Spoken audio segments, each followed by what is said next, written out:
girl performing miracles after a visitation from the Virgin Mary. God builds a church, the devil builds a chapel next door. Don't doubt her. Doubt weakens faith. This is not the work of the Virgin Mary. It's the work of the unholy.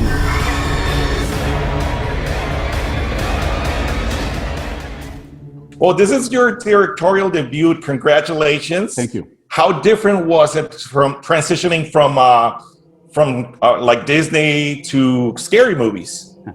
Actually, that part wasn't hard as much because the movies I was writing for Disney were fairy tales, specifically Beauty and the Beast and a lot of animated movies. And fairy tales are just a shade brighter than supernatural thrillers, but they're all in the fantasy arena. So when you're talking about an evil witch who curses Snow White and then Snow White has to come back from the dead, or an evil ghost that appears and starts cursing people, you're really in the same ballpark in many ways.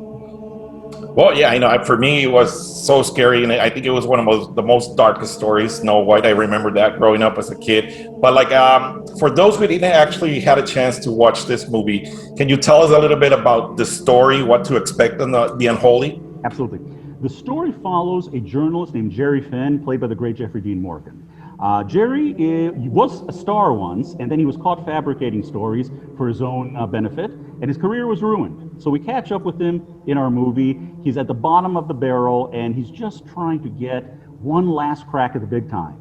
He discovers that miracles seem to be happening in a small Massachusetts town. And even though Jerry doesn't believe in it, he visits the town. He finds that the miracles are coming from a teenage girl named Alice, who claims to have seen the Virgin Mary, and that the Virgin Mary healed her, and now Alice can perform miracles in Mary's name. Fenn breaks the story goes viral, his career is back, his life is back where he wants it, and suddenly strange things begin to happen, dark, scary things, and Fenn discovers that he may have opened Pandora's box, and these miracles that he's spreading into the world may not be so miraculous. By the way, the story or the name of the movie in Spanish is called Ruega por Nosotros, just in case somebody's listening in Spanish or just reading our subtitles right here. But this is a good story. I had a chance to watch this movie. But I'm very curious about my next question. I know that the story is based on the Book of Shrine. Mm-hmm. But when you adapt a book to a movie, how do you structure that story? And I know that this was a key element. How do you actually select which scenes to shoot first? Yeah, it's an excellent question, and it's the classic challenge of any adaptation. Basically, the book was 420 pages long. The screenplay is 105 pages long. So you have to make some brutal decisions on which scenes, which characters, and which plot elements to keep. And there is a general rule of thumb. When you, as a screenwriter, read a book, and you put it down and you walk away, 3 days later, what are the scenes that you remember? The scenes that stayed with you form the skeleton of that adaptation because they're the most vivid and the most relatable. And everything else has to fall into that skeleton. In addition, you choose who your protagonist is going to be. Now, in the book Shrine, Fenn was always the protagonist, but there's a much larger ensemble cast around him. We get to know the villagers in the town of Banfield. Alice actually has parents. So there's all these characters that I felt as good as they were, I just couldn't use because we were losing sight of who Fenn was and who Alice was. And so deciding whose story you're telling and through whose point of view you're seeing the movie immediately tells you what scenes you can't have. You can't have scenes where Fenn isn't present until you get deep into the story, and then you can go to 2 or 3 other places. But that's basically, those two are the kind of the rules. The skeleton of the movie, who your protagonist is, and everything else falls into place. Perfect. But I guess the real miracle about this movie was just passing that pandemic, and then you have to stop the shooting, right? Yes. We started shooting in February of 2020, 7-week shoot. On week 4, COVID. So we shut down, and I found myself in the rare and unique position as a director to actually take all the stuff I had shot in the first half of the production, and for 5 months of lockdown, virtually with my editor in his home, assemble it. See what we had, see what we needed, see where we were going.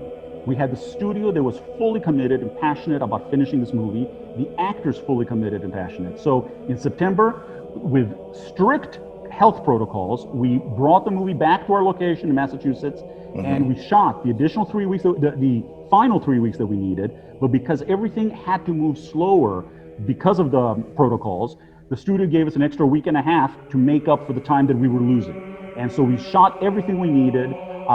Visual effects helped enormously. I will tell you, my intention in this movie was that the visual effects would be kept at a minimum, and that the ghost was going to be practical throughout the film. 30% of it had to be CGI by the end, because we just couldn't have our actress under makeup, because you couldn't have the makeup people be in such close proximity to her for such an extended period of time. So we ended up doing motion capture with Marina Mazeppa, who plays Mary, and she would basically be in green stocking and moving around, and CGI came in and created all the material that she had done in the first half of production, the costume, the mask, and everything. So it's about 70% practical, 30% CGI by the end. Perfect. Well, it was a really good challenge, I believe. But my next question is, as a Hispanic, I know we're very religious. I know we're very profound to believe in miracles. But regardless of whatever religion, how do you actually know if you're actually watching a miracle or you're in front of a miracle without actually knowing the facts? If it's a true story or if it's something that it's make-believe?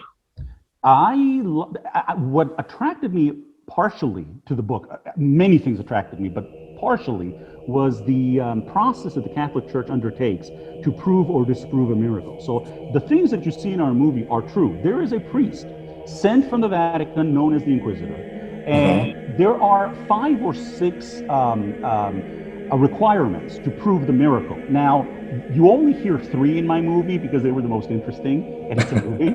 But the other difference is, investigations into a miracle take a very long time. Sometimes they take decades. Because it's a movie, we compressed everything into a period of 3 weeks, which is not realistic at all. However, the main requirements are the miracle has to be instantaneous. So it can't be that somebody shows cancer remission over 3 months. They have to be cured like that.